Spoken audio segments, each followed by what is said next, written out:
ഭയം, ഉത്കണ്ഠ, താൽപര്യക്കുറവ്, വിരസത, അമിതമായ കൊഞ്ചൽ അല്ലെങ്കിൽ തീപ്പൊരി മങ്ങിപ്പോയെന്ന് തോന്നൽ എന്നിവയിൽ നിന്ന് ഒഴിവാക്കൽ ഉണ്ടാകാം. അടുപ്പത്തെക്കുറിച്ചുള്ള ഭയം കൊണ്ടോ സ്വത്വം വെല്ലുവിളിക്കപ്പെടുകയാണെന്ന തോന്നൽ കൊണ്ടോ ഒരാൾ ഒരു ബന്ധത്തിൽ നിന്ന് പിന്മാറിയേക്കാം. അടുപ്പം ഒഴിവാക്കാൻ കാരണമെന്താണെന്ന് അറിയാനുള്ള സന്നദ്ധത, സ്നേഹത്തെയും നമ്മളെയും കുറിച്ചുള്ള നമ്മുടെ വികാരങ്ങളെ പുനർനിർവചിക്കുന്ന ഒരു അടുപ്പത്തിലേക്ക് നയിച്ചേക്കാം.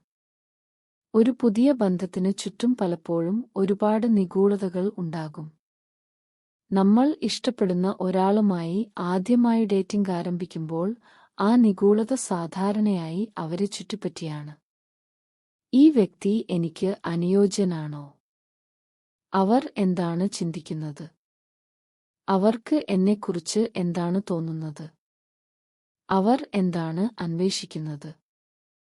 എന്നാൽ നമ്മൾ കൂടുതൽ അടുക്കുന്തോറും ഒരു ബന്ധത്തെ ചുറ്റിപ്പറ്റിയുള്ള ഏറ്റവും വലിയ നിഗൂഢതകളിൽ ചിലത് നമ്മളുമായി ബന്ധപ്പെട്ടിരിക്കുന്നുവെന്ന് നമുക്ക് പലപ്പോഴും മനസ്സിലാകും. എനിക്ക് ശരിക്കും താൽപ്പര്യമുണ്ടോ? എനിക്ക് എങ്ങനെ തോന്നുന്നു? എനിക്ക് എന്താണ് വേണ്ടത്? എനിക്ക് ഏറ്റവും നല്ലത് ഞാൻ ചെയ്യുന്നുണ്ടോ? എന്തുകൊണ്ടാണ് ഞാൻ ഇപ്പോൾ പരിഭ്രാന്തനാകുന്നത്? നമ്മളിൽ പലർക്കും ഉള്ള ഒരു വലിയ ചോദ്യം, നമ്മൾ ഇഷ്ടപ്പെടുന്ന ആളുകളിൽ നിന്നോ അഭികാമ്യമെന്ന് തോന്നുന്ന സാഹചര്യങ്ങളിൽ നിന്നോ നമ്മൾ അകന്നു മാറാൻ തുടങ്ങുന്നത് എന്തുകൊണ്ടാണെന്നതാണ്. ഈ ഒഴിവാക്കൽ ഭയം, ഉത്കണ്ഠ, താൽപര്യക്കുറവ്, വിരസത, അമിതമായ കുറ്റബോധം അല്ലെങ്കിൽ തീപ്പൊരി മാഞ്ഞുപോയി എന്ന തോന്നൽ അതിന്റെ രൂപത്തിലാകാം. അതിനുശേഷം നമുക്ക് അകലം സൃഷ്ടിക്കാൻ അല്ലെങ്കിൽ ബന്ധത്തിൽ നിന്ന് അകന്നു പോകാൻ പോലും നടപടികൾ സ്വീകരിക്കാം.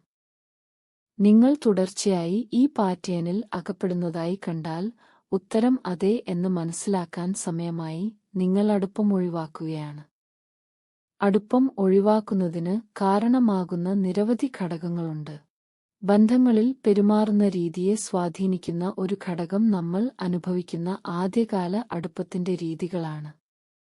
നമ്മൾ വളരുമ്പോൾ ഈ രീതികൾ ആളുകളും ബന്ധങ്ങളും എങ്ങനെ പ്രവർത്തിക്കണമെന്ന് നമ്മൾ പ്രതീക്ഷിക്കുന്നു എന്നതിന്റെ മാതൃകകളായി പ്രവർത്തിക്കുന്നു. കൂടാതെ നമ്മുടെ അടുത്ത ബന്ധങ്ങളിൽ നമ്മൾ എങ്ങനെ ബന്ധപ്പെടുന്നു എന്നതിനെയും അവ സ്വാധീനിക്കുന്നു.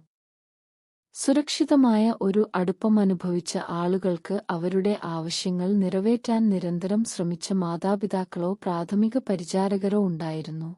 അവരുമായി ഇണങ്ങിച്ചേർന്ന് അവരെ സുരക്ഷിതരാക്കുകയും കാണുകയും ചെയ്യുന്നു, ശാന്തരാക്കുകയും അങ്ങനെ സുരക്ഷിതരാക്കുകയും ചെയ്തു. മുതിർന്നവരെന്ന നിലയിൽ അവരുടെ ബന്ധത്തിൽ കൂടുതൽ സുരക്ഷിതത്വം അനുഭവിക്കാൻ കഴിയും. പങ്കാളിയുമായുള്ള അടുപ്പം സ്വന്തം സ്വയംഭരണബോധവുമായി സന്തുലിതമാക്കുന്നു.